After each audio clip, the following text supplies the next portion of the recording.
Bonjour et bienvenue à tous, je m'appelle Stéphane Gabard et je suis ravi de vous présenter ce premier meeting aérien digital by Bleu Ciel Air Show. Premier meeting aérien digital en France avec notamment les participations exceptionnelles de Louis Vanel, le champion du monde de voltige 2019, de Nicolas Ivanov, le pilote Hamilton, de Franck Soubran et de Eddy Dussault, sans oublier bien sûr l'aviation légère de l'armée de terre ainsi que les ambassadeurs de l'armée de l'air. Remercions l'armée de l'air, l'aviation légère de l'armée de terre et la Fédération française aéronautique sans qui ce meeting unique n'aurait pu avoir lieu. Et bien évidemment, merci à Bleu Ciel Air Show et à la société Pixel Commando pour la réalisation technique de cet événement. Durant ce meeting digital, vous verrez des démonstrations aériennes d'aéronefs civils, de ceux de l'armée de l'air ainsi que de l'aviation légère de l'armée de terre.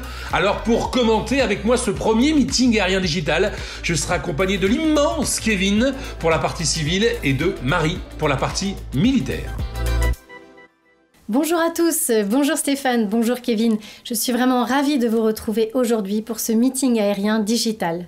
D'ici quelques instants, ce que vous attendez tous, les ambassadeurs de l'armée de l'air. Pour vous aujourd'hui, le Rafale Solo Display, l'équipe parachutiste de présentation et de compétition de l'armée de l'air, l'équipe de voltige de l'armée de l'air et la patrouille de France. Restez bien avec nous, car juste après leur présentation, ils répondront à vos questions. Je vous souhaite un excellent meeting. À tout de suite. Laissez-moi maintenant vous parler de Bleu Ciel Air Show, une société créée par Laurent et Véronique Cahuzac en 2006, société spécialisée dans l'organisation d'événements aériens, société associée à la Fédération française aéronautique. Bleu Ciel Air Show, c'est 140 événements, 9000 démonstrations aériennes et plus de 10 millions de spectateurs. Les plus grands shows aériens de France, le Free Flight World Master de Sainte-Maxime, le meeting des championnats de voltige à Châteauroux, le meeting de France à Dijon ou encore le French Flyer de Deauville. Bleu Ciel Air Show, créateur d'émotions aériennes.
Marie, nous allons débuter avec toi pour cette première démonstration en vol avec l'un des fleurons de notre aviation militaire. Pour moi, le plus bel avion du monde, le Rafale.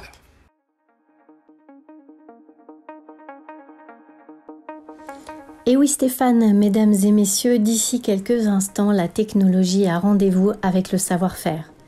D'ici quelques instants, le Rafale Solo Display.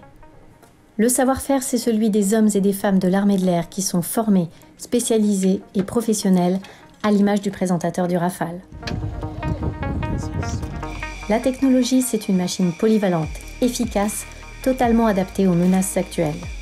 Le Rafale, son présentateur et toute l'équipe du Rafale Solo Display nous emmènent en vol.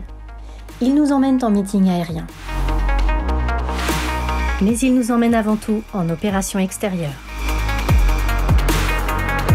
Ils nous emmènent au cœur des missions de l'armée de l'air.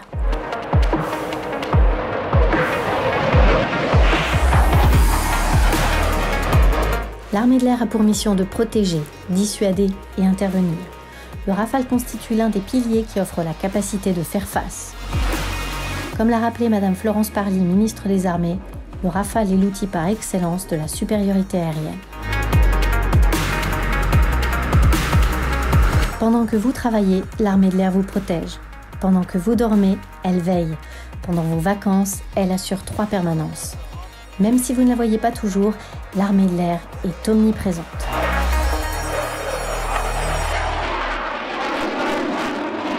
Dissuasion nucléaire, opérations extérieures, police du ciel, 365 jours par an, 24 heures sur 24 et 7 jours sur 7, l'armée de l'air est engagée avec dévouement et détermination pour votre protection. Mais les conflits changent, la technologie et le savoir-faire doivent se renouveler sans cesse. Aujourd'hui, au standard F3R, ce Rafale possède un fort potentiel d'évolution. Les aviateurs, eux, sont agiles, capables de s'adapter en permanence.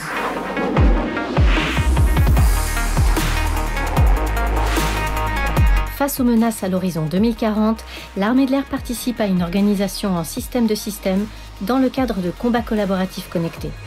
C'est le système de combat aérien futur, le SCAF.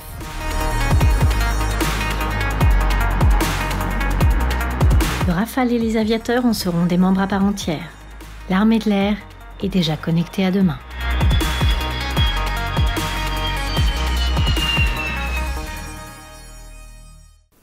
Bonjour mon capitaine, vous êtes le nouveau présentateur du Rafale Solo Display. Pouvez-vous nous dire comment vous vous êtes préparé pour endosser cette mission ? J'ai un coach qui m'entraîne physiquement donc pour relever ce défi au mieux. Ce challenge est également technique. Donc pour préparer cette présentation, je vais partir d'un papier blanc initialement. Je vais dessiner mon ruban que je vais ensuite reproduire en vol tout au long de la saison. Babouk sera là pour me conseiller et me donner des aspects techniques, esthétiques pour améliorer ce ruban. Ensuite, il y a une phase de simulateur où je vais essayer ce ruban, voir un petit peu au niveau performance, au niveau énergie et vitesse si ce ruban est bon. Puis nous passons à la phase vol qui est toujours coachée par Babouk au sol, à la radio, pour vérifier que tout ce que j'effectue est bien. Donc l'entraînement est très rigoureux, c'est beaucoup de répétitions. Après cette superbe prestation du Rafale Solo Display, nous allons continuer avec une équipe de France spectaculaire, celle des parachutistes de présentation et de compétition de l'armée de l'air. Marie, nous allons voir des images exceptionnelles dans quelques secondes. Est-ce que tu peux nous expliquer tout, absolument tout, s'il te plaît ? En effet, Stéphane, avis aux adeptes d'adrénaline, vous avez rendez-vous avec le dynamisme, la rigueur et la précision de l'équipe parachutiste de présentation et compétition de l'armée de l'air. Des images embarquées exceptionnelles puisque grâce à elles, vous assistez au tout premier saut de l'équipe parachutiste depuis la 400M au-dessus du Salon du Bourget. Vous pouvez déjà constater que les parachutistes subissent une forte accélération à la sortie de la 400M. L'avion vole à environ 260 km/h, ce qui crée une forte dépression à l'arrière. Pilier de la capacité de projection de l'armée de l'air, la 400M permet de projeter plus vite et plus loin. Les parachutistes se sont rassemblés et pratiquent une discipline exigeante, le voile contact. Chaque parachutiste est relié à sa voile par des cordelettes et les parachutistes sont reliés entre eux par des équipements radio Bluetooth. Le chef d'équipe pilote la figure et les orientations. Il attend les comptes rendus de ses équipiers pour constituer la figure.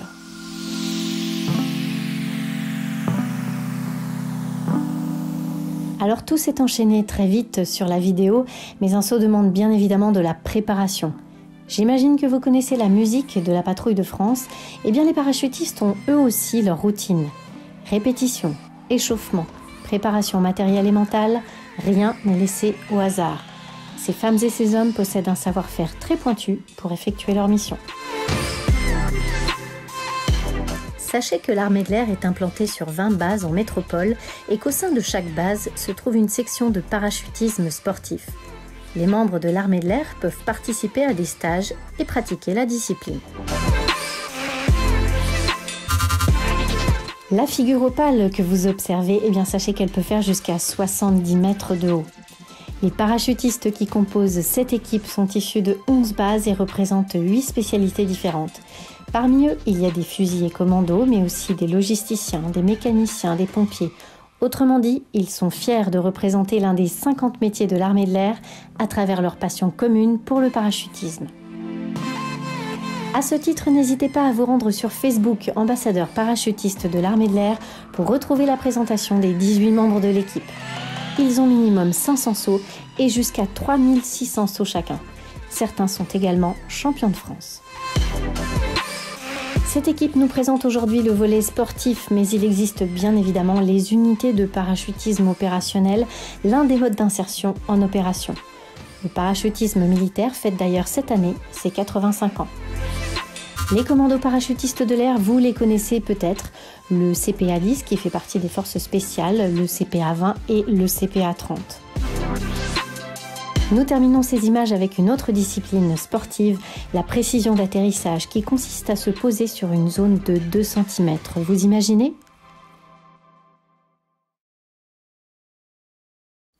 Bonjour mon colonel, nous avons découvert ou redécouvert l'équipe parachutiste. Pouvez-vous nous parler de la mission exacte de l'équipe parachutiste de présentation et de compétition de l'armée de l'air ? Donc la mission des ambassadeurs parachutistes de l'armée de l'air est de rayonner et de recruter au profit de l'armée de l'air. À ce titre, nous sommes engagés par notre armée sur des manifestations aériennes dans lesquelles nous présentons des spectacles de parachutisme. Évidemment, l'objectif est de faire connaître notre armée et la discipline du parachutisme. Pourquoi ? Parce que dans l'armée de l'air, nous disposons de sections air de parachutisme sportif. Donc tout aviateur peut pratiquer le parachutisme sportif. Et pour certains, ce parachutisme devient leur métier, puisqu'ils sont en général commandos parachutistes et accèdent à des qualifications militaires et sont engagés en parachutiste. Un saut en parachute, j'adore. J'ai déjà fait, moi j'ai fait de la chute libre à 4000 mètres. Je le conseille à tout le monde. Ce sont les plus belles sensations du monde. Franchement, si vous avez des soucis quand vous êtes à 4000 mètres prêt à sauter, vous n'avez plus aucun problème et vous êtes léger comme l'air. Si vous avez l'occasion un jour d'essayer de sauter en parachute, faites-le, c'est juste génial. Mais pour que des parachutistes puissent sauter les avions, il faut bien sûr des pilotes d'avions.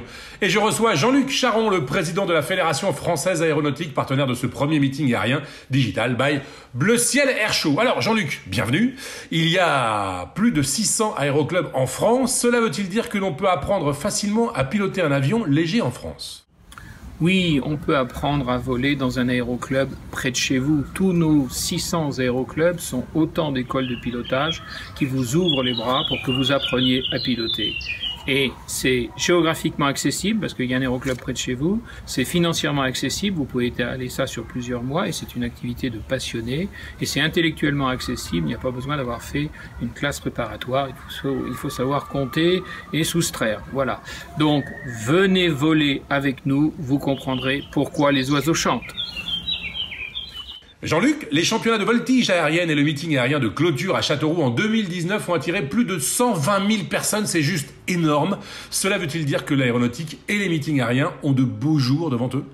Oui, les meetings aériens sont un élément essentiel du paysage aéronautique, culturel et historique de la France. On a toujours attiré de très très nombreux publics en France sur les meetings aériens. Les meetings aériens, bien évidemment, doivent évoluer. Il faut se tourner vers quelque chose de plus en plus populaire. C'est ce que nous avons fait avec Bleu Ciel Air Show depuis de nombreuses années et le succès que nous avons rencontré sur 2 championnats du monde successifs à Châteauroux le montre. Il faut avoir des activités aériennes compréhensibles pour tout le monde et il faut avoir des activités au sol, accessibles aux passionnés d'aéronautique, mais à ceux qui le sont moins, de manière à ce qu'ils supportent que les passionnés d'aéronautique restent longtemps sur la plateforme. Les meetings aériens ont-ils de beaux jours devant eux? Oui, avec le bon opérateur.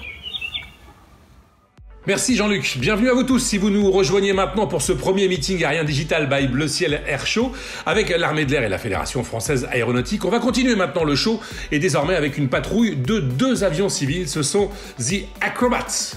Pour commenter cette patrouille, je suis en compagnie de Kevin, évidemment. Alors bonjour mon grand Kevin, peux-tu nous parler de ces 2 pilotes et bien sûr de ces 2 avions? Bonjour Stéphane et bonjour à tous. Nous allons voir la première patrouille de ce meeting aérien digital by Bleu Ciel Air Show. Il s'agit de la patrouille The Acrobats. Cette patrouille est unique. Elle est composée de 2 avions totalement différents. Le premier est un biplan, il s'agit d'un Pitts, et le deuxième est un Extra 260. La plupart des images que vous voyez sont prises depuis le cockpit de l'Extra 260, piloté par Eddy Dussault. Eddy Dussault qui est un très grand champion de voltige. Il a plus de 10 000 heures de vol, pilote de Beluga, et il a été notamment champion du monde par équipe Limited. Le Pitts, quant à lui, est piloté par Franck Soubrane. Francky, c'est son surnom, a plus de 16 000 heures de vol à son compteur et il est pilote de ligne. Il a également fait partie des équipes de France de voltige dans les années 2000 à 2006 et a remporté plusieurs titres internationaux. Ces 2 avions ont des performances totalement différentes et c'est là la difficulté de cette patrouille. Le Pitts a un moteur de 260 chevaux à une vitesse maximale de 340 km/h. Il a effectué son premier vol en 1944 et a dominé la voltige aérienne dans les années 60 à 70. L'Extra 260, quant à lui, a été l'un des premiers avions équipés d'une aile carbone, ce qui lui donne un taux de roulis de plus de 360 degrés par seconde, plus d'un tour complet sur lui-même en moins d'une seconde. Son moteur est de 315 chevaux et sa vitesse maximale est de 405 km/h.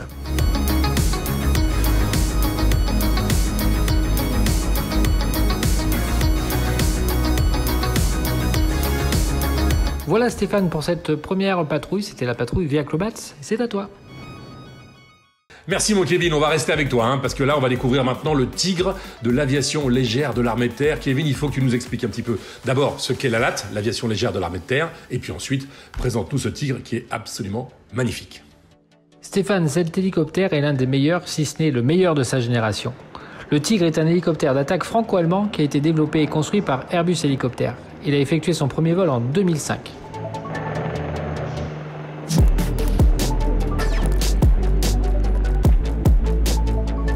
Cet hélicoptère peut être utilisé en version anti-char, en version d'appui de protection, d'appui destruction ou même de reconnaissance. Celui que nous voyons évoluer sous nos yeux fait partie de l'aviation légère de l'armée de terre, la LAT. Ces hélicoptères ont été régulièrement engagés dans les différents conflits de ces dernières années.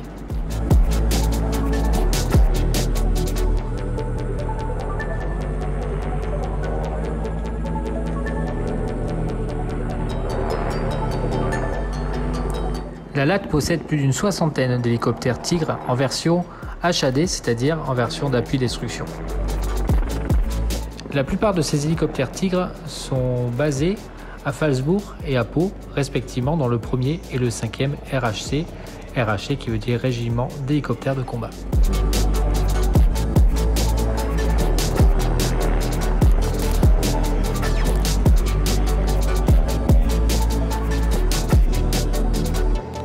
Bien sûr, cet hélicoptère est un hélicoptère de combat, il est donc équipé de paniers pour installer des roquettes. Il a également un canon sur la partie avant, vous pouvez le voir. Il a également des capacités de vol totalement exceptionnelles puisque c'est l'un des seuls hélicoptères à pouvoir passer sur le dos.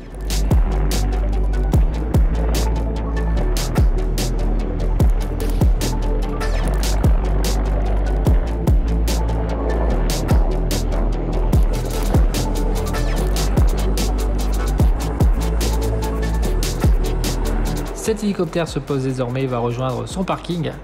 C'est terminé pour cette démonstration. Stéphane, c'est à toi. Kevin, on reste avec toi, on ne te quitte plus d'ailleurs, parce que après le Tigre, la LAT possède également un autre hélicoptère assez impressionnant. C'est le NH90, mais qu'est-ce que c'est ?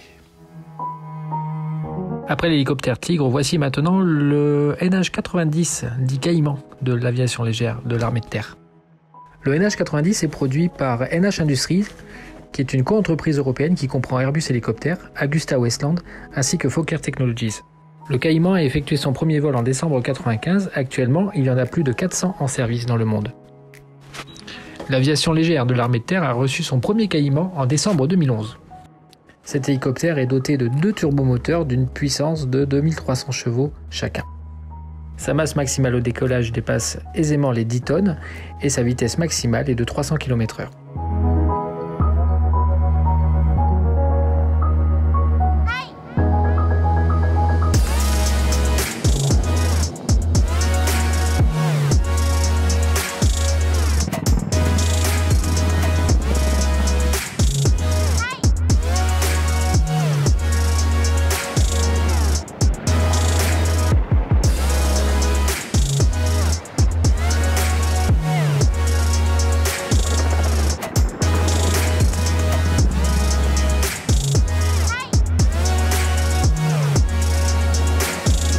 Le NH90 que vous voyez à l'écran est une version TTH pour Tactical Transport Helicopter.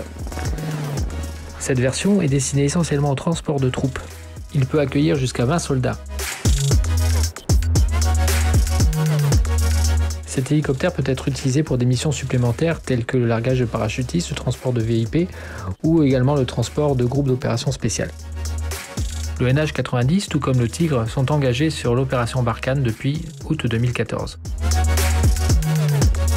Voilà, c'est la fin de cette démonstration du Caïman NH90. Stéphane, c'est à toi.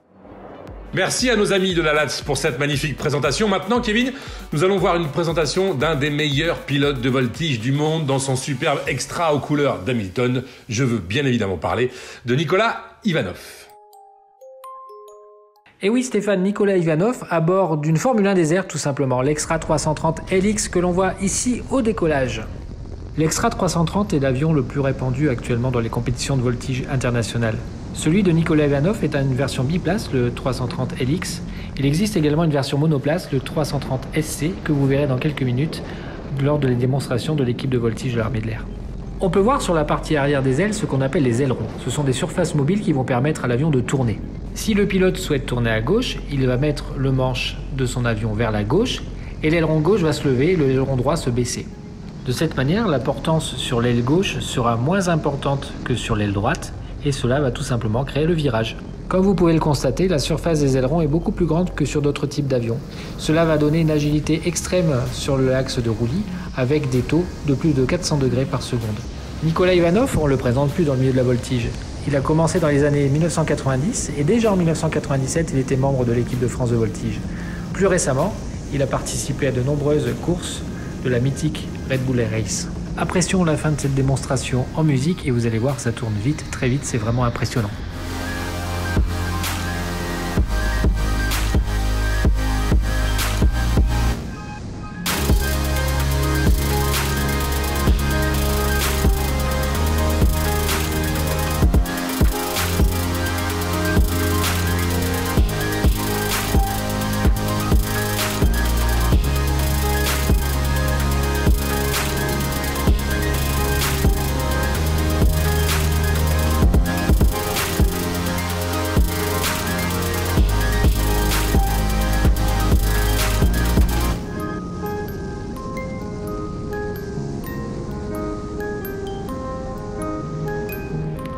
Et voilà, c'était The Quick Corsican, c'est le surnom de Nicolas Ivanov à bord de son bel Extra 330 aux couleurs d'Hamilton, avec une démonstration, n'est-ce pas Stéphane, totalement impressionnante.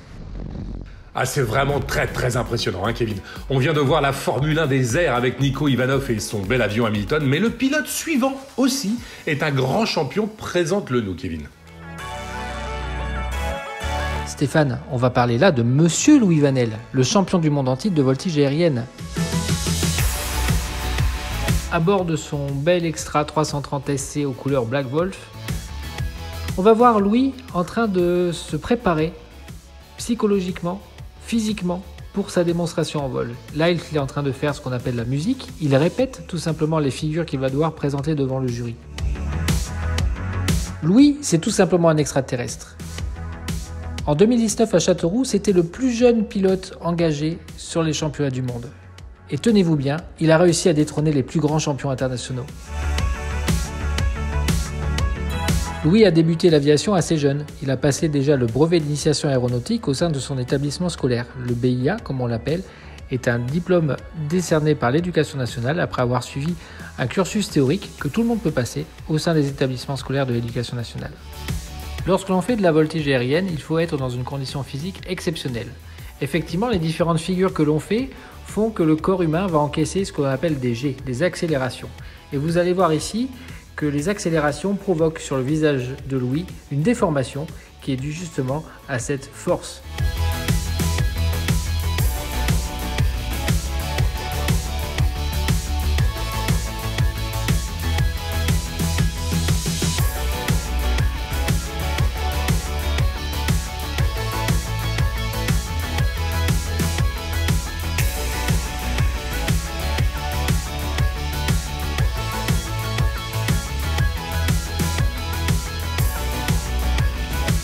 Voilà, c'était Louis Vanel dans ses œuvres. Louis Vanel, notre champion du monde 2019.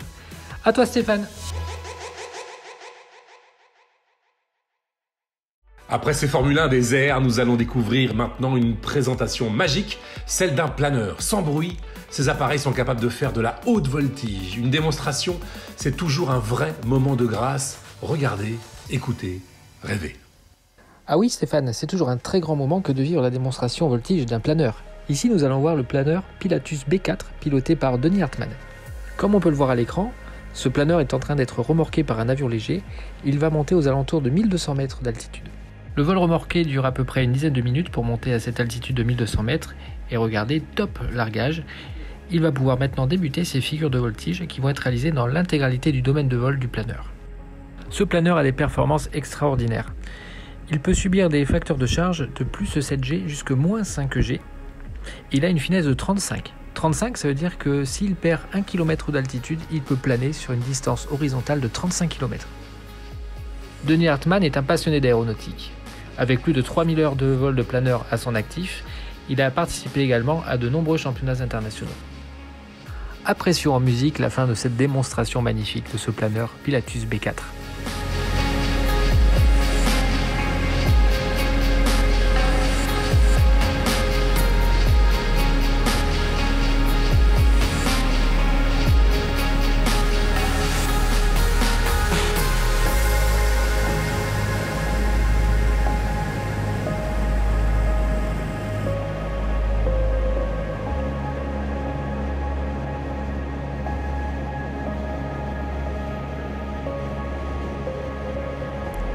Imposé tout en douceur. Merci à Denis pour cette magnifique présentation. Et Stéphane, c'est à toi. Merci mon Kevin. On va retrouver Marie dans quelques secondes qui va nous présenter l'équipe de voltige de l'armée de l'air et leur très célèbre avion, l'Extra 330 SC. Mais avant Marie, j'ai une toute petite question. Dis-moi Marie, l'équipe de voltige de l'armée de l'air, on dit que c'est l'une des meilleures équipes de voltige du monde. Dis-moi, c'est pas la meilleure du monde ? Eh bien Stéphane, nous allons en tout cas à la rencontre d'une équipe qui ne cesse de nous impressionner.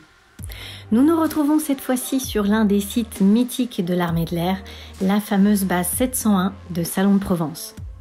Il était une fois celle que l'on surnomme la petite sœur de la patrouille de France.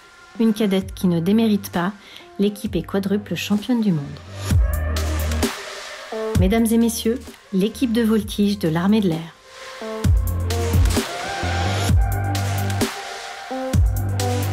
Nous allons donc parler adrénaline, compétition, passion et dépassement de soi. Les harnais sont sanglés. C'est parti. Alors on pourrait se demander pourquoi on pratique la voltige aérienne au sein de l'armée de l'air. Eh bien sachez que cette discipline est extrêmement importante pour la formation des pilotes et leur évolution en toute sécurité. Pour en savoir plus, le capitaine Orlovski que vous venez d'apercevoir répondra à cette question que vous vous posez à la fin du meeting. Les ambassadeurs de l'EVA, de l'équipe de voltige donc, reflètent ce savoir-faire. L'équipe repousse toujours plus loin les limites de cette maîtrise en participant à de nombreuses compétitions de haut niveau, en France, en Europe et même dans le monde entier.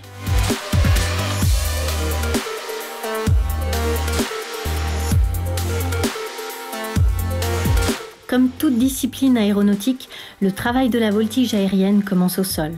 Pour préparer le programme des évolutions, les pilotes utilisent celui que l'on appelle la Bible, le catalogue ARESTI. L'aérocryptographie ARESTI est une codification des figures de voltige, c'est-à-dire que l'on écrit les figures avec des traits, des points, des flèches qui permettent de la concrétiser sur un papier avant de l'effectuer en vol.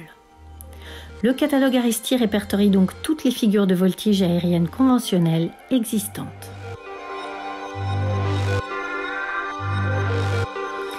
Mais le programme n'est pas la seule chose à anticiper. La préparation du pilote est essentielle. Certains pilotes aiment comparer la voltige à un art martial. Elle nécessite un équilibre certain entre le physique et le mental pour performer. À la différence des compétiteurs civils, les pilotes de l'armée de l'air sont entourés d'une équipe dédiée. Si le voltigeur est seul à bord, les 17 membres de l'équipe sont là pour le soutenir. Photographes, agents d'opération, ainsi que les mécaniciens qui préparent et entretiennent cette machine de pointe, l'Extra 330 SC.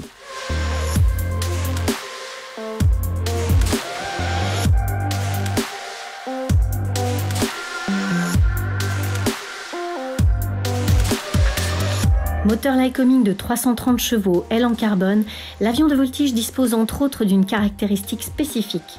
Un triangle de voltige que vous apercevez en bout d'aile. Cet instrument permet au pilote d'augmenter la précision de ses trajectoires. Si le pilote maintient par exemple la barre verticale sur l'horizon, il assure une trajectoire montante parfaite.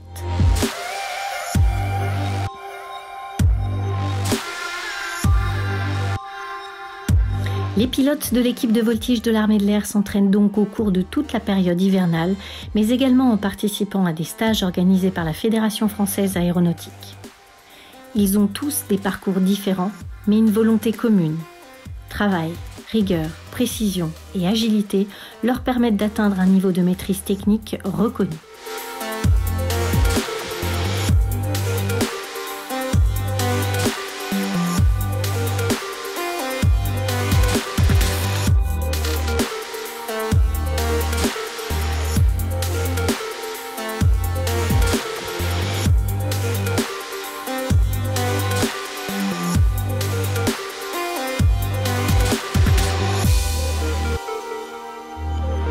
Comme toute mission de l'armée de l'air, chaque vol implique un débriefing. Objectif, toujours s'améliorer et rester au plus haut niveau, en toute sécurité. Mon capitaine, bonjour. Pouvez-vous nous expliquer pourquoi on pratique la voltige aérienne au sein de l'armée de l'air ? C'est une très bonne question. La voltige, en réalité, ça correspond vraiment à la façon dont on va pouvoir utiliser son avion dans la troisième dimension. Et donc c'est vraiment important d'apprendre ce genre d'exercice. Pourquoi en fait on pratique la voltige dès le début, en école de formation. Les élèves pilotes apprennent les figures de base de voltige, vraiment pour apprendre à utiliser l'appareil dans toutes les positions possibles, et donc l'utilisation de la troisième dimension.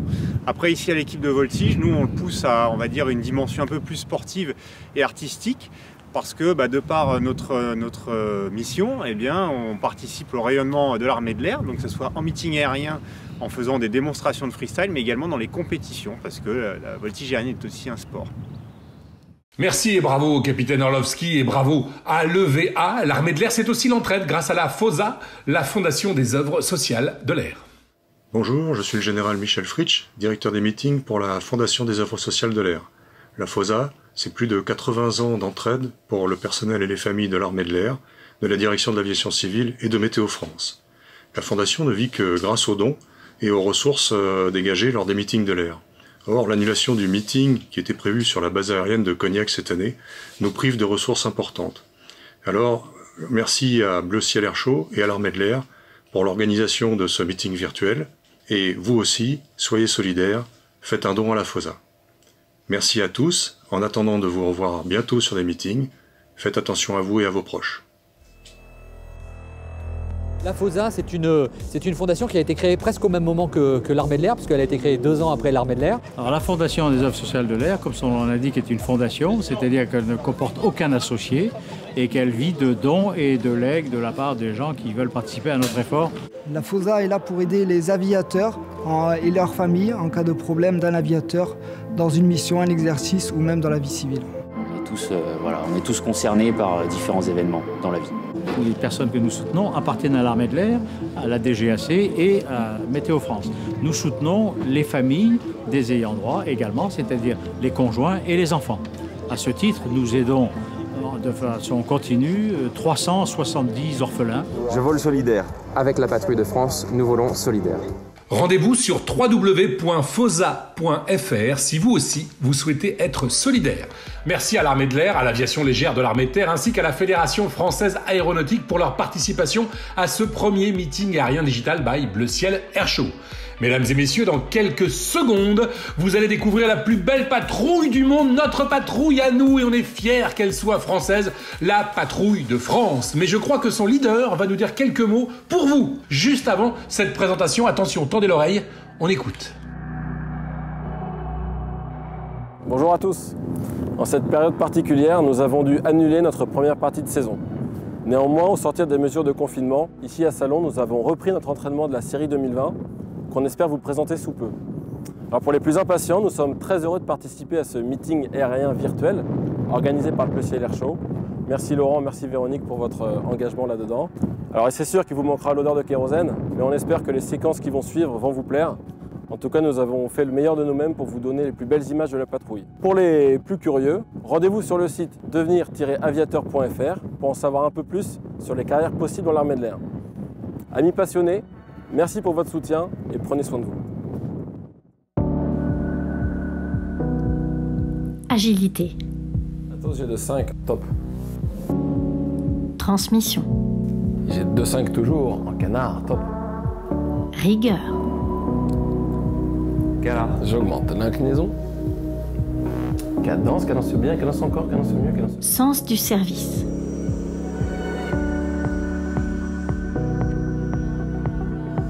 Cohésion.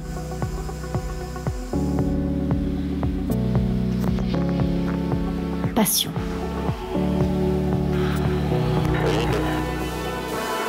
Savoir-faire.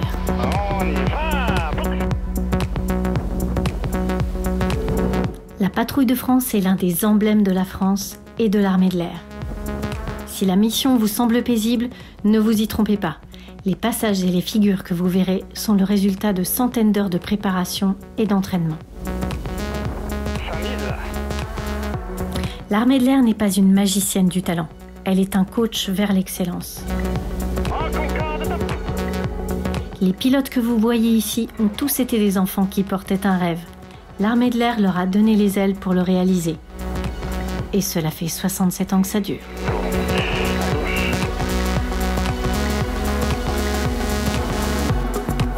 Aujourd'hui, nous allons parler de savoir-faire, de permanence, d'audace et d'engagement.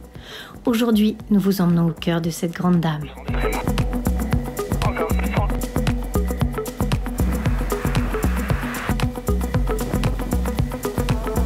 Si la patrouille de France fait rêver, il faut retenir une chose avant tout. Elle représente une mission ponctuelle pour les pilotes et les mécaniciens qui sont tous issus des unités de combat. Ils ont notamment œuvré en Afghanistan, au Mali, au Niger, au Tchad et en Irak.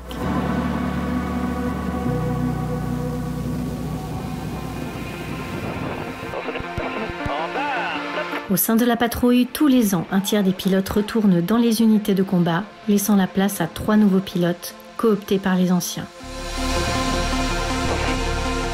Autant vous dire qu'à l'image de l'armée de l'air, la force de la patrouille de France réside dans sa perpétuelle capacité d'adaptation.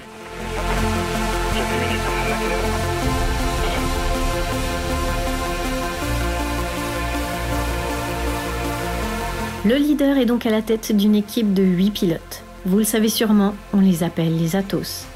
Leur nom reflète leur cohésion en lien avec la devise popularisée par les mousquetaires « Un pour tous et tous pour un ». Cela vous rappelle sûrement une autre devise, celle de l'armée de l'air, unie pour faire face. Tout au long de la démonstration, le leader dirige ses pilotes. C'est ce qu'on appelle la musique. Vous le savez sûrement, la musique est répétée avant chaque démonstration.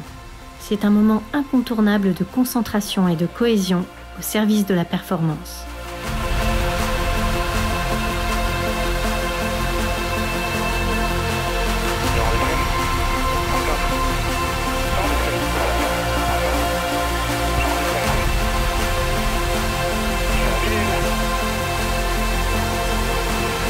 Je vous le disais au début de notre présentation, la patrouille de France a 67 ans d'existence. 67 ans d'histoire sans laquelle elle ne serait pas là aujourd'hui. C'est l'héritage. 67 ans et des centaines d'hommes et de femmes qui ont inlassablement construit ce ballet technique et artistique. C'est la transmission. 67 ans de précision pour vous offrir une démonstration impressionnante en toute sécurité. C'est la rigueur. 67 ans d'engagement pour la nation. C'est le sens du service. 67 ans de remise en question pour repousser les limites et représenter l'armée de l'air et la France au plus haut niveau. C'est l'excellence.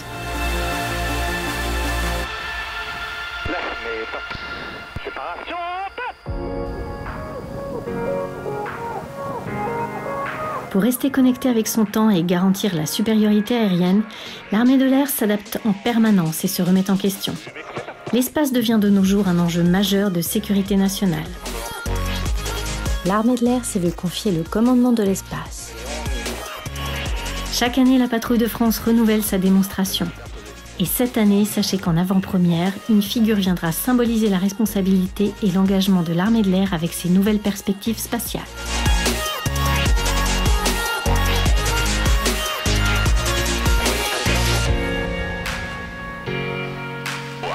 Rien de grand dans le monde ne s'est accompli sans passion. L'armée de l'air nous le confirme chaque jour. Cette année encore, 3500 postes sont offerts aux jeunes passionnés par l'armée de l'air pour devenir aviateurs.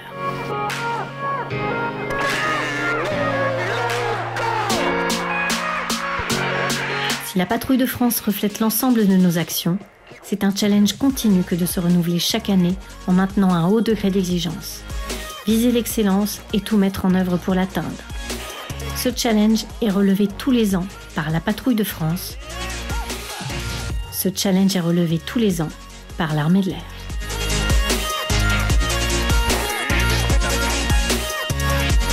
C'est toujours quelque chose d'extraordinaire, on ne s'en lasse pas, c'est juste magnifique, on vous l'a dit. C'est la plus belle patrouille du monde et elle s'appelle la Patrouille de France. Alors, on va retrouver Marie qui est justement avec les pilotes de la Patrouille de France qui vont tout de suite répondre à quelques questions. Marie, c'est à toi. Mon capitaine, bonjour. Pouvez-vous nous dire pourquoi vous avez choisi l'armée de l'air pour devenir pilote ? Je ne connais pas un passionné d'aviation qui ne soit pas subjugué, qui ne lève pas les yeux au ciel lorsqu'il entend un avion de chasse. Moi, pour ma part, j'ai toujours rêvé de piloter ces machines. Alors, pourquoi l'armée de l'air ? La première chose, c'est que l'armée de l'air assure des missions permanentes. Elle est tous les jours au cœur de l'actualité. J'ai eu la chance dans ma carrière de pouvoir œuvrer pour la dissuasion nucléaire, pour la police du ciel, d'être engagé sur différents théâtres d'opération et être aux côtés de mes frères d'armes pour servir la France et les Français, c'est quelque chose qui est vraiment très enrichissant humainement. Deuxième chose, bien évidemment les avions. J'ai eu l'opportunité dans ma carrière de pouvoir faire de 2 avions différents, du Mirage 2000 puis du Rafale. J'ai donc vécu cette évolution technologique. Et je peux vous dire qu'apprendre à piloter, apprendre à gérer un système d'armes comme le Rafale, c'est quelque chose c'est quelque chose de vraiment exaltant. C'est pas fini parce qu'aux côtés de nos industriels français, cette machine fabuleuse ne cesse d'évoluer. Et voilà, je ne vous cache pas qu'après mon passage à la Patrouille de France, j'espère vraiment pouvoir remonter dans le cockpit d'un Rafale. Et enfin, troisièmement, et c'est peut-être le plus important, c'est la fraternité qui existe au sein de l'armée de l'air. L'échange d'informations, la transmission de connaissances, c'est quelque chose qui est très stimulant humainement. Le fait de se nourrir de l'expérience des autres, de nos anciens, pour forger sa propre expérience. C'est une méthode d'apprentissage qui est utilisée tous les jours dans les escadrons de combat de l'armée de l'air, dans les escadrons de l'armée de l'air et au sein de la Patrouille de France. Et c'est ce qui a vraiment rendu ma carrière extrêmement enrichissante. Pouvez-vous nous préciser exactement quelle est la mission de la Patrouille de France ? La mission de la Patrouille de France est une mission de rayonnement et de communication de l'armée de l'air au service de notre institution, plus généralement au service de l'État et bien évidemment au service de chaque Français. Elle est composée d'une soixantaine d'hommes et de femmes venant tous d'horizons différents et directement d'unités opérationnelles de l'armée de l'air, œuvrant chaque jour à la réalisation de celle-ci. C'est grâce à la diversité des hommes et des femmes qui la composent que la mission de la Patrouille de France peut créer un lien entre l'armée et la nation, chacun pouvant voir en la Patrouille de France quelque chose qui lui correspond, une idée, une valeur en laquelle s'appuyer, s'inspirer ou s'identifier et ainsi susciter des vocations, faire émerger des projets ou tout simplement faire rêver ou donner l'espoir. C'est une mission, contrairement à d'autres missions, c'est une mission visible, en soutien à tous les hommes et les femmes qui réalisent leur mission loin de leur famille, loin de nos frontières, loin de notre patrie. Et c'est une mission visible de l'armée de l'air, car elle montre que grâce à l'investissement, l'engagement, l'esprit de cohésion et d'équipe de chacun, les challenges les plus délicats peuvent être menés. Surtout en ces temps particuliers, elle montre la voie à la réussite collective, unissant les hommes et les femmes pour relever les plus grands défis. On peut se demander s'il est facile d'être pilote à la Patrouille de France puisque vous êtes pilote de chasse. Rien n'y est simple. Tout est une affaire d'exigence et de dépassement de soi. Pas simplement pour tenir notre place dans la formation A8, mais surtout pour représenter avec fidélité notre savoir-faire français dans le domaine militaire et aéronautique. Ce que je peux vous confier sur mon aventure à la Patrouille de France, à ce stade, serait qu'on apprend à s'y découvrir, en tant qu'homme, en tant que personne bien sûr, en tant que pilote, vous vous en doutez, mais surtout en tant que membre d'une équipe. Face à ces difficultés et à ce défi, sachez que nous avons en nous, en tant que pilote de chasse, et grâce à l'expérience acquise en unité de combat au sein de l'armée de l'air, tous les clés de la réussite pour surmonter les difficultés du quotidien à la Patrouille de France. J'ai été ravi d'échanger avec vous aujourd'hui. Merci de votre présence. Je vous invite à nous suivre sur nos réseaux sociaux, notamment Instagram, #Patrouille de France, pour recueillir le vécu au cœur de l'équipe jour après jour. À très bientôt. Pouvez-vous nous dire à combien de mètres vous volez les uns des autres ? Alors on évolue en règle générale à 3 mètres les uns des autres. Il faut savoir que c'est un savoir-faire de l'armée de l'air et plus particulièrement des pilotes de chasse que d'apprendre à voler de notre plus jeune âge en patrouille serrée, à quelques mètres les uns des autres. Ça nous sert à quoi? Notamment en vol en formation, bien notamment à franchir une couche nuageuse, ou ni plus ni moins fluidifier un trafic, que ce soit au départ ou à l'arrivée. Alors à la Patrouille de France, avec notre entraînement hivernal, à raison de 1 à 2 vols par jour, eh bien, on met en place cet outil que l'on a appris de notre plus jeune âge pour montrer une cohésion d'équipe, d'un vol que l'on effectue en règle générale à 8, en symbiose à 3 mètres les uns des autres. Tout ça en toute sécurité, puisque l'entraînement nous permet, l'entraînement qui est bien entendu rigoureux, eh bien d'évoluer sans aucun souci majeur et de montrer le savoir-faire de l'armée de l'air. Nous l'avons vu, votre mission est une mission ponctuelle au sein de la Patrouille de France. Pouvez-vous nous dire ce que vous garderez de votre expérience plus largement au sein de l'armée de l'air? Ce qui m'a frappé dans l'armée de l'air, c'est cette faculté à former des jeunes. Avec un simple bac général, vous pouvez suivre un cursus de formation de pilote de chasse, basé sur l'efficacité et la bienveillance. Rapidement, vous vous retrouvez leader avec des responsabilités en escadron de chasse sur des missions importantes au service des Français. Ce qui m'a frappé dans l'armée de l'air, c'est cette faculté de transmission transgénérationnelle de valeurs, d'efficacité, de rigueur, d'excellence au service de l'équipe. Merci Marie et merci Kevin. Nous arrivons au terme de ce premier meeting aérien digital by Bleu Ciel Air Show. Mais ne partez pas, dans quelques instants, vous allez découvrir le bonus. Il y a toujours un petit bonus avec Bleu Ciel Air Show. Ce sera l'interview des ambassadeurs de l'armée de l'air. Je tiens aussi à remercier bien sûr l'armée de l'air, la Fédération française aéronautique et l'aviation légère de l'armée de terre, ainsi que Bleu Ciel Air Show pour l'organisation de ce meeting aérien digital. Merci aussi à la société Pixel Commando pour la réalisation technique de cet événement. J'espère que vous avez passé un moment agréable avec ces superbes images vues depuis les cockpits. À très vite pour d'autres surprises. Bye, Bleu Ciel Air Show.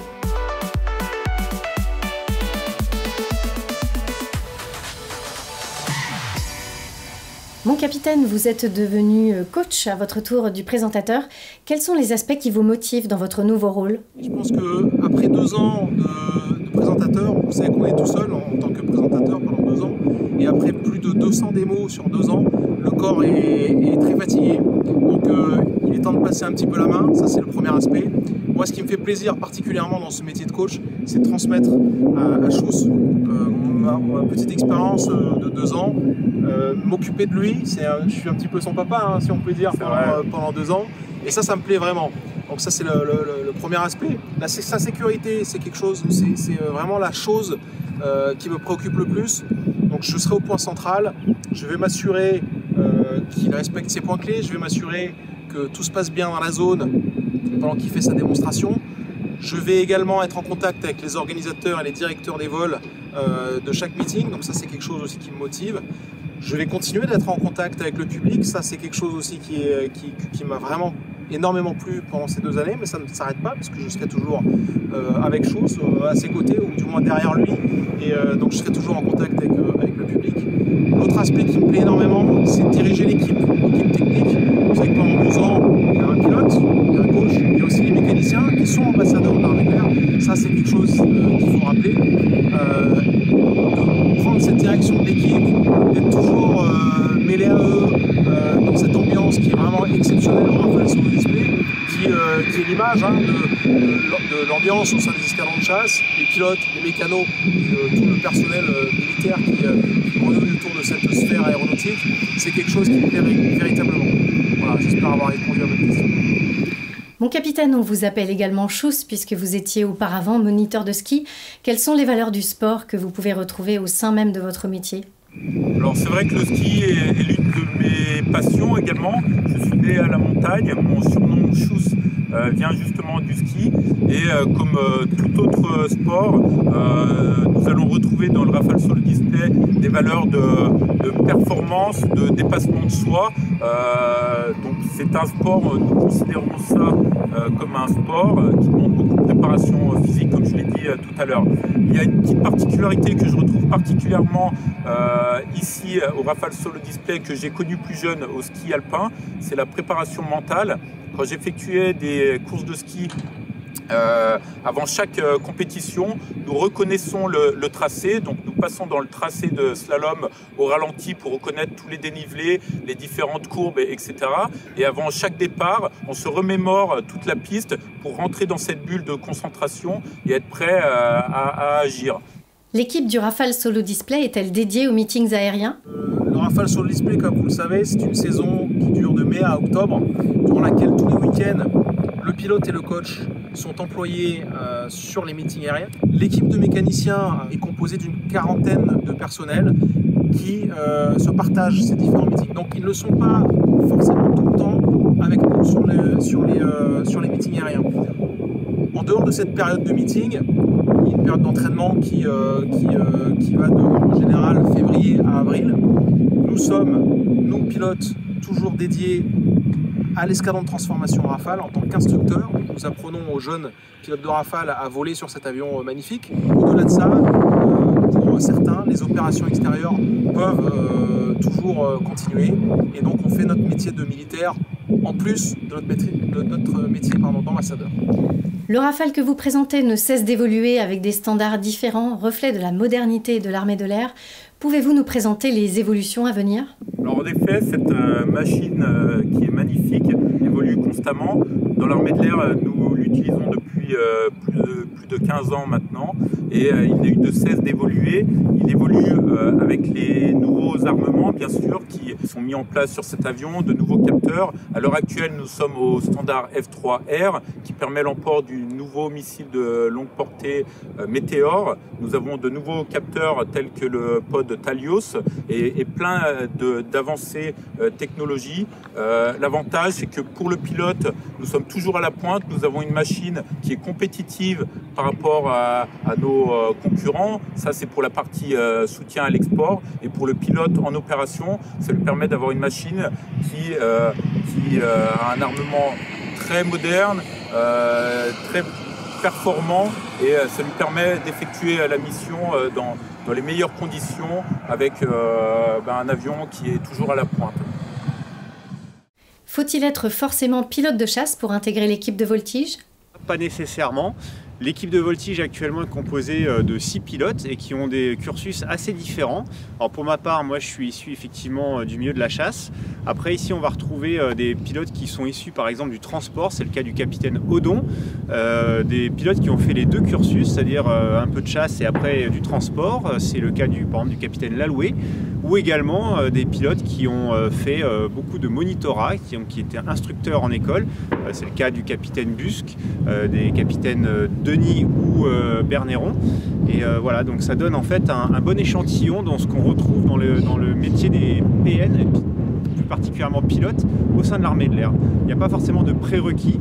La voltige, comme j'expliquais, finalement tout le monde en fait. C'est-à-dire qu'en école de début, notamment à Cognac, eh bien, qu'on soit chasseur ou futur transporteur, eh bien, on va quand même faire de la voltige. N'importe quel pilote aura déjà eu l'occasion de se mettre un petit peu la tête à l'envers avec un avion. Quant aux autres membres de l'équipe, comment ont-ils fait pour vous rejoindre? C'est très simple, c'est de la même manière que pour moi. C'est sur prospection puis sélection. Donc on ne rentre pas directement dans l'armée de l'air pour faire l'équipe de voltige. Généralement les gens quand ils nous rejoignent ici, ils ont déjà un petit background professionnel, ils sont quasiment déjà en milieu de carrière. Donc en gros, comment ça se passe? Eh bien, dès qu'il y a un pilote qui part de l'équipe, on lance une prospection dans toutes les unités de l'armée de l'air, les gens y répondent. Il y a un premier tri qui est fait pour on va dire, sélectionner entre 5 et 10 candidats potentiellement. Et ensuite, ces gens-là vont venir faire une sélection qui va durer 15 jours, durant laquelle ils vont effectuer un certain nombre de vols. Donc on va avoir quand même un critère technique et ensuite on va aussi avoir un critère de sociabilité. Comme je l'expliquais, en fait c'est quand même un métier aussi de représentation. Le but c'est qu'on va voir comment les gens s'intègrent dans le groupe, aussi également comment ils pourront, on va dire, représenter au mieux l'armée de l'air. Et donc pour ça, il faut avoir quand même un certain caractère sociable. Et donc voilà, ensuite à l'issue, en fonction de tous ces critères, les personnes sont retenues et intègrent l'équipe. Le catalogue Aresti, nous l'avons vu, présente les différentes figures existantes et utilisées en voltige aérienne. Est-ce qu'il est possible que l'équipe de voltige de l'armée de l'air propose elle-même de nouvelles figures?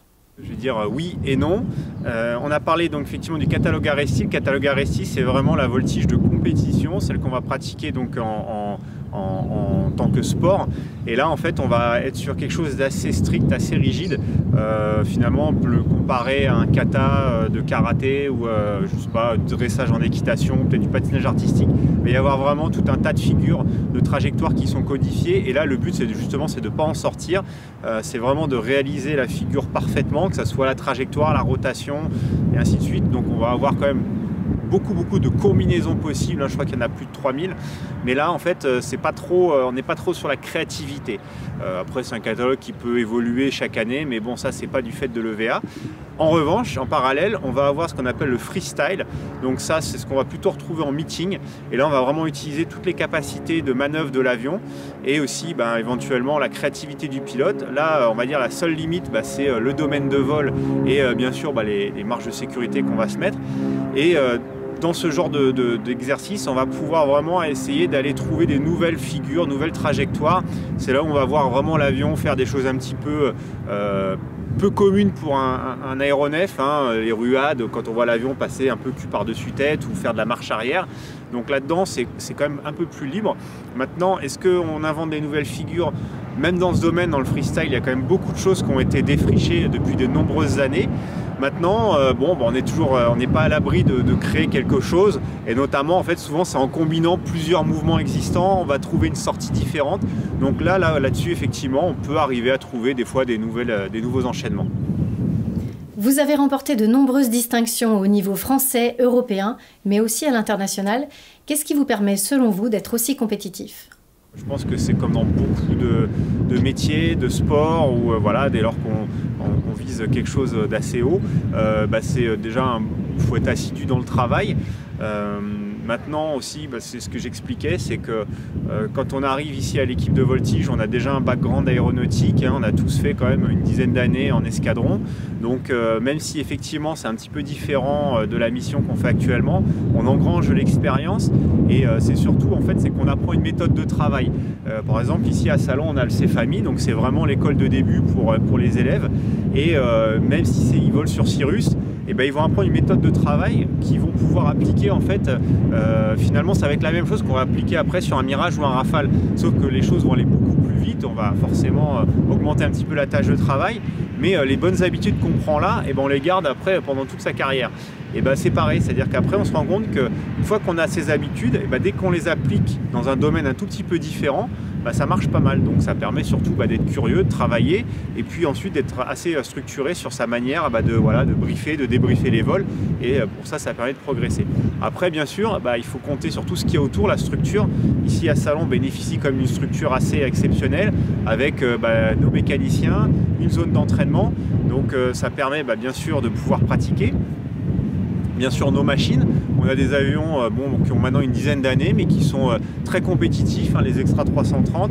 Globalement, ces avions maintenant qui équipent 60 à 70% des pilotes au niveau international. Quand on a eu quasiment les premières machines, et maintenant on va dire la plupart des pilotes de voltige volent sur ces avions. Pourquoi? Parce que c'est le meilleur compromis sur la prise en main, on va dire la maintenance et l'utilisation. Donc déjà ça fait un bon cocktail. Ensuite pour la partie vraiment voltige pure, surtout en France, il y a un élément aussi à ne pas oublier, c'est la coopération qu'on a avec la Fédération Française Aéronautique. Au sein de l'EVA, on a des pilotes qui sont membres de l'équipe de France de voltige, donc qui dépend de la Fédération Française Aéro, FFA. Et donc dans ce cadre, on va aussi bénéficier de stages équipe de France encadrés par un entraîneur national qui est un ancien d'ailleurs de l'équipe de voltige, chez Patrick Paris. Et donc quand on additionne les stages qu'on fait avec la Fédé, les stages qu'on peut faire à Salon, le travail, les machines et ainsi de suite, et le cadre de travail, forcément ça donne des bonnes conditions pour performer. De quelle façon le volet sportif de votre mission peut servir le volet opérationnel de vos métiers en unité de combat? Donc il faut savoir qu'au sein de l'armée de l'air, nous disposons d'unités parachutistes. Certaines d'entre elles disposent de chuteurs opérationnels. C'est le cas du commando parachutiste de l'air numéro 10 à Orléans et du commando parachutiste de l'air numéro 30 qui est stationné également sur cette base. Donc ils disposent de chuteurs opérationnels. Pour devenir chuteur opérationnel, il faut forcément commencer le parachutisme dans un club civil ou au sein d'une section air de parachutistes sportifs, de façon à acquérir les bases nécessaires à l'obtention des qualifications militaires. Donc le parachutisme sportif que l'on montre au sein des ambassadeurs parachutistes est absolument nécessaire pour devenir un jour un bon chuteur opérationnel. Nous avons vu que l'équipe de parachutistes est composée de membres de l'armée de l'air de toutes bases et toutes spécialités. Quels en sont les avantages au sein de l'équipe ? En effet, notre équipe est constituée de 17 parachutistes démonstrateurs, de 3 coachs et un directeur, moi-même. Et ils sont officiers, sous-officiers, militaires du rang en provenance de la plupart des bases aériennes de l'armée de l'air et de toutes spécialités.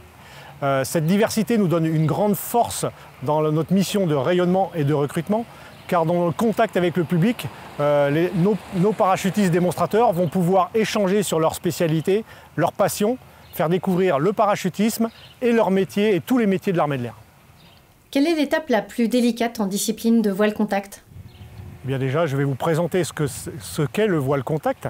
Donc la discipline du voile contact est une discipline sous voile du parachutisme sportif qui consiste à sortir de l'avion à environ une hauteur de 2000 mètres, d'ouvrir tout de suite son parachute et de faire des évolutions et venir se rapprocher de ses coéquipiers jusqu'à s'accrocher et réaliser des figures. Ces figures ensuite vont évoluer dans le ciel. C'est pour cette raison que nous avons choisi cette discipline qui est assez spectaculaire et visuelle pour le public. Néanmoins, elle est particulièrement exigeante parce qu'en général, un parachutiste qui ouvre son parachute, il aime bien être tout seul dans son coin de ciel. Et nous, à contrario, nous allons nous rapprocher les uns des autres jusqu'à venir nous accrocher. Donc cette discipline demande un fort engagement, beaucoup de discipline et de technicité. C'est un peu les valeurs que véhicule l'armée de l'air. L'équipe a effectué son premier saut à bord de l'A400M au Salon du Bourget 2019. Est-ce qu'il existe une procédure particulière pour le saut à bord de cet aéronef ? Alors en effet, nous avons eu une chance inouïe de faire ce saut à partir de la 400M Atlas, qui est un avion qui est en service depuis très peu de temps dans l'armée de l'air. Pour les parachutistes, ça révolutionne beaucoup la façon dont on va être largué notamment. Puisque auparavant, à partir des avions d'ancienne génération, la plupart du temps, pour du saut, en tout cas sportif, il fallait qu'il y ait un parachutiste qui passe la tête par la rampe ou par la porte pour observer le point de largage, puis être largué. Avec la 400M, c'est un travail au préalable qui est fait avec l'équipage. On définit un point de largage qui est rentré dans le système de l'avion.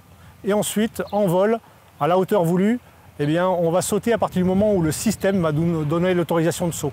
Une lumière verte va s'allumer dans l'aéronef et à ce moment-là, les parachutistes vont sortir. Donc c'est vraiment un changement de philosophie dans l'utilisation du parachutisme à partir de cet avion. De la même façon, pour les chuteurs opérationnels, ils vont définir un point de largage pour accéder à leur zone d'opération.